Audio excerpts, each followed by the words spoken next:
ಚೆನ್ನ ಸನಿಹ ಚೆನ್ನ ಎಂದ ನಿನ್ನ ಮಾತನ್ನು ಹೇಳಿದೆ.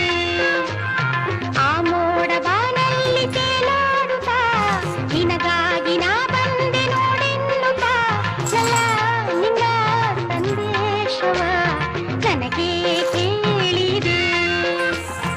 ಆ ಮೋಡ ಬಾನಲ್ಲಿ ತೇಲಾಡುತ್ತಾ ನಿನಗಾಗಿ ನಾ ಬಂದೆ ನೋಡೆನ್ನುತ್ತಾ ನಲ್ಲೇ ನಿನ್ನ ಸಂದೇಶವ ನನಗೆ ಹೇಳಿದೆ. ನನಗೆ ಹೇಳಿದೆ. ಆಹಾ